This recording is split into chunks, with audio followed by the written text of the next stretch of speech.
அண்ணா பல்கலைக்கழக மாணவி பாலியல் வன்கொடுமை வழக்கு விசாரணையை சிபிஐக்கு மாற்ற வேண்டுமென பாஜக மூத்த தலைவர் தமிழிசை சவுந்தரராஜன் வலியுறுத்தியுள்ளார். அண்ணா பல்கலைக்கழக மாணவி பாலியல் வன்கொடுமை விவகாரத்தில் உரிய நடவடிக்கை கோரியும் சிபிஐ விசாரணை கோரியும் தமிழக பாஜக மகளிர் அணி சார்பில் ஆளுநர் RN ரவியிடம் புகார் மனு அளிக்கப்பட்டது.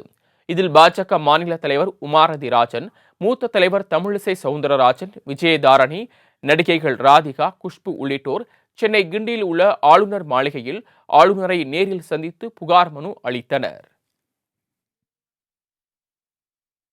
தொடர்ந்து செய்தியாளர்களை சந்தித்து பேசிய தமிழிசை சவுந்தரராஜன், தமிழக மக்கள் போலவே எங்கள் அனைவருக்கும் இருக்கும் கேள்வி யார் அந்த சார் என்றார். அப்போது அனைவரும் ஒன்றாக யார் அந்த சார் என முழக்கமிட்டனர். மக்கள் போலவே எங்கள் மனதிலும் இருக்கின்ற கேள்வி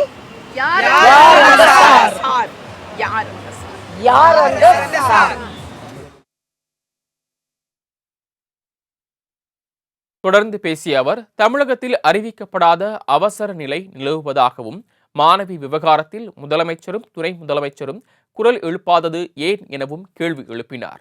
திராவிட மாடல் அரசு குற்றவாளிகளுக்கு உறுதுணையாக இருப்பதாக குற்றம் சாட்டிய தமிழிசை, திமுக ஆட்சியில் போராடும் பெண்கள் கைதாகிறார்கள், ஆனால் கைதாக வேண்டிய குற்றவாளிகள் வெளியே நடமாடுகிறார்கள் என சாடினார்.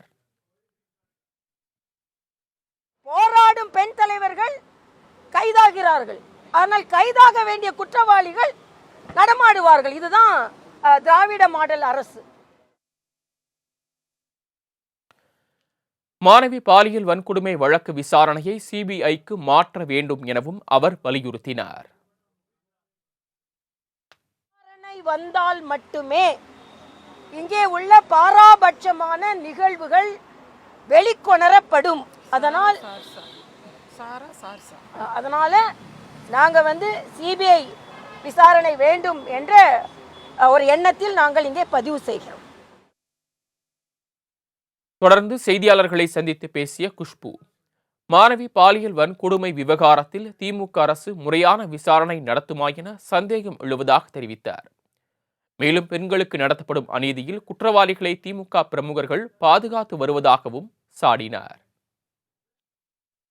that இந்த டிஎம்கே கவர்மெண்ட்ல இந்த கேஸ்ல ஒரு முழு நம்பிக்கை எங்களுக்கு கிடையாது. அவங்க சரியாக இது கேஸ் கொண்டு போவாங்களா எங்களுக்கு நம்பிக்கை கிடையாது. ஏன்னா ஒவ்வொரு முறை இந்த மாதிரி பிரச்சனைகள் வரும்போது டிஎம்கே சார்பாக யாராவது இங்க இருக்கிறது குற்றவாளிகளை ப்ரொடெக்ட் பண்ணி அவங்களை பாதுகாக்கிறதுக்காக எல்லா வேலையும் நடக்குது.